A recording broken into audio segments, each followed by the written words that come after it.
Okay, so those heads from the 1800. Got that. You see the valve seat there. Got an exhaust valve I can throw in there real quick. Yeah. Has not moved, but just eroded. You can see the valve is below the chamber because the seat doesn't appear to be hardened. And it was just smashing away down into the seat on this head. Same thing on this one here. You can see that one's completely flush with the chamber. Let's go look at the crown jewel. I think that's over here. This is the other head. Same ordeal. The seat is sunken into the chamber. The valve's sunken in the chamber over here. And this one, the intake, as you can see, there's some material right in there. That's where it's been smashing around. But show the people the fun thing there, Ben.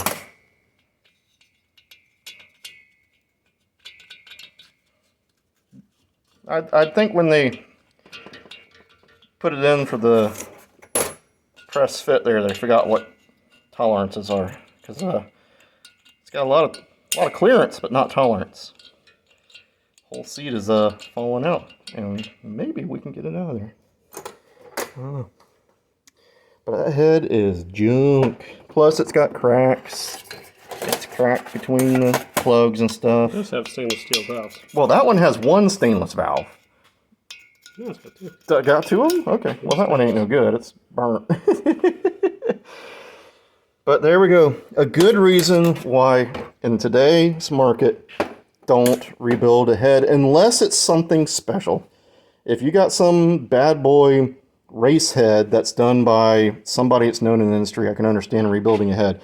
But for a stock dual port, this is garbage. It's been welded all up in here to replace the plugs. It was welded all over here to replace the plugs. Is this the one that had the weld all in the... No, the other one had the weld all in here around the valve guide. One of them had a bushing around the other one over here. Has a bushing that moves that they put around here with Loctite. That goo stuff there is red Loctite because they broke the valve guide boss off it.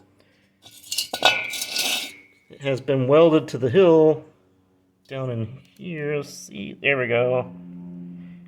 Down by the fins. There's gnarly welds in there because they came in through here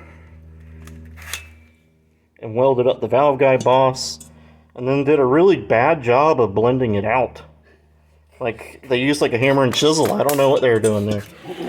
But that right there, folks, is why today you just buy a $200 head. It's not even worth the labor. Now, like I say, if this was ported by Gene Berg or something, I could understand putting effort into it. But, you know, they didn't even use quality parts. Like the seat is not hardened or something's up with the seat because it's just pulling in.